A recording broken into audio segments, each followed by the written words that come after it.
My dear friends, I would like to focus on the theme of the most famous novel, The Old Man and the Sea. It is written by Ernest Hemingway. He was one of the greatest novelists in English literature. The Old Man and the Sea was published in 1952. This parable of man's struggle with nature, of his noble courage and endurance, tells of the Cuban fisherman Santiago.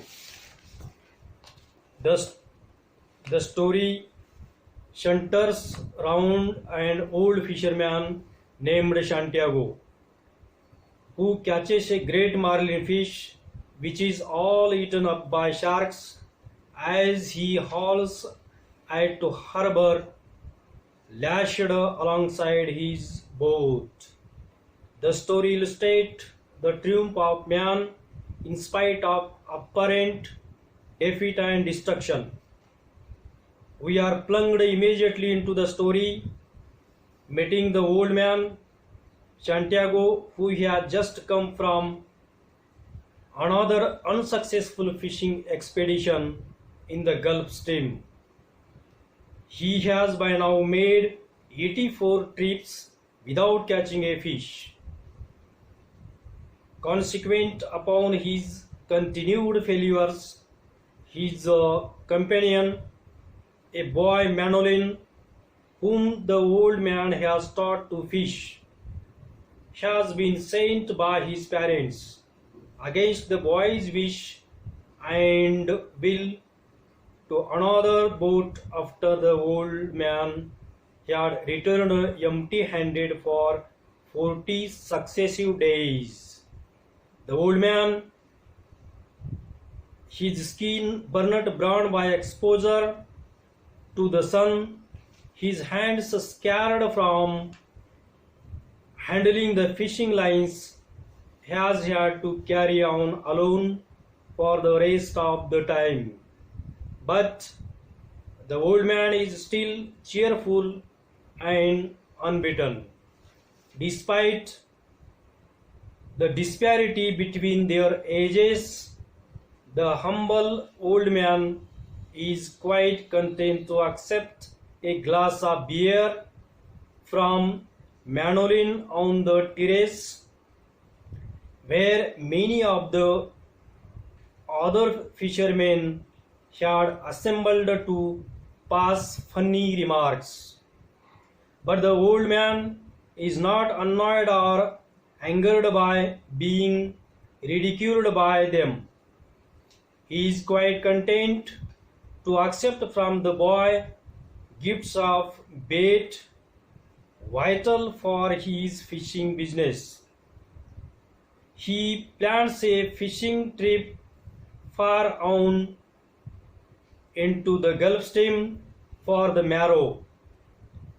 Although the old man and advanced in age, Santiago has strength still and is well up in all the tricks of an experienced fisherman. While the boy and the old man are drinking, we know how the local fishermen make their living. The marlins they catch are sent to Havana, while sharks, if any, brought in are sold to the local factory where they are processed. Later on, the boy and the old man carry the grate from the boat to the old man's berth, which contains a table and a chair and nothing much else. Cooking is done on the dirty floor. The old man's ill luck at fishing is brought sharply to our notice when the boy inquires what the old man has got to eat. Knowing fully well that he has nothing, The friends of the old man are, however, kind to him, for he has been given a newspaper, and we learn later that Marlin, the owner of the local restaurant or terrace, gives him coffee and the occasional meal which the boy brings to the old man's hut. The old man and the boy talk about the game of baseball, which is the old man's sole interest besides fishing. Cheered by this talk, the old man expresses hope for better fishing. The month is September, which is rather cold for an old man who has few clothes, but important because it is the month when the big fish come. The boy leaves to bring some sardines and the old man falls asleep.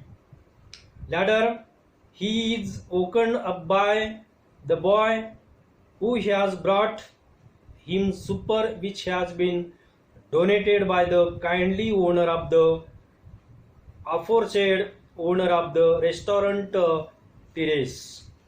The love the boy cherishes for the old man is shown in his desire to bring the old man water from the village supply, soap, a good clean towel, and clothes to protect him against the rigor of winter. While the old man eats his meal, talks of baseball comes up again. The old man's hero of the game and source of the inspiration is the great DiMaggio, whom they had once been too shy to invite for fishing when he has visited their village. Turning his mind to the past, the old man recalls how he, as a sailor, had sighted lions on African beaches. All through the conversation, the boy's admiration for the old man is apparent. Others may be distinguished baseball players, but he is, in the eyes of the boy, the best of fishermen. Promising to make the boy early in the morning, the old man goes to bed. During his sleep, dreams of the long golden beaches of Africa, the roaring surf and the surf boats of the natives. Being old, he no more dreams of violent activities. He dreams only for places and the lions frolicking the cats on beach. Walking early in the morning, he rouses the boy and together carry the gear to the boat. The old man gratefully accepts a cup of coffee before leaving, knowing that he will have nothing else all the day. He leaves the harbor with many other boats rowing slowly to his chosen fishing spot, far out in the sea. As he proceeds, he hears the occasional flying fish breaking the surface of the water. They are his friends in as much as they show the presence of bigger fish. He feels sorry for the seabirds who have hard life, being subject to the vagaries of the sea, which he regards as feminine because of fickleness of her moods. Drifting with the current, he has his lines out before daylight. Each moods drifting with each hook currently baited has been set and accurately determined depth where the old man knows the big fish swim. Each pencil thick line is tied to a green stick which will dip when the bait is tugged at. Spare coils of the line lie ready.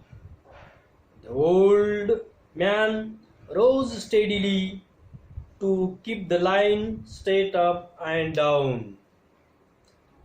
At sunrise, he notices that he has rowed further out on the sea than any of the other fishermen who had set out with him.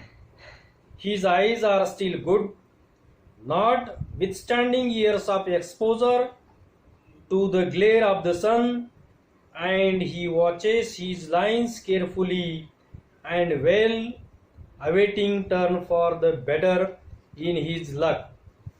He rows towards a man of war bird circling over some flying fish which are being chased by dolphins. The old man knows that the bigger fish hunt dolphins, and so he follows the shoal in the hope of catching something big in size. The presence of Franklin also pleases him because the fish feed on it. Seeing a Portuguese man of war floating beside the boat while small fish swim among the poisonous filaments with immunity, he reflects on the pain they can cause fishermen. He thinks too of turtles ruthlessly hunted by men who love to eat them. As he turns his attention to the sea again, the old man notices the bird circling once more. Soon many of them are jumping on the surface, and the old man catches one of them, intending to use it as bait. Since the boy has left him, he told the man has been content to talk to himself. The rich have radios to relieve the loneliness, but he has only his thoughts to give him company. By now, the old man is almost out of sight of land, his lines hanging into the water that is a mile deep. The hot sun is high in the sky overhead, and he tempted to sleep with the loop of line around his toe. But he decides against this at the thought that this is his 85th day without boating a fish. The thought of sleep are quickly cast aside as one of the sticks dips sharply with an expert touch. He holds the line, feeling the gentle nibbling of fish which he knows is a marlin. He waits tensely as the fish takes its time He knows that if he is to hook it, must swallow that bait. Nibbling goes on, and the old man visualizes the moment of the fish. Then the hook is taken, and the line runs out as the fish eats the bait. At the moment which he judges to be correct, he jerks the line again and again to make the hook sink into the fish. The old man cannot move the fish, even though the line is as tough as he can make it, and the boat is towed slowly along, the line held over the old man's back. The fish pulls steadily all that day.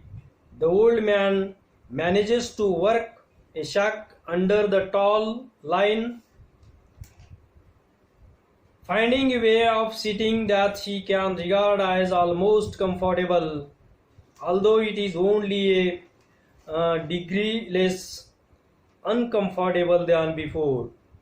His thoughts begin to wander, but he wants himself together with the knowledge that he must do nothing stupid.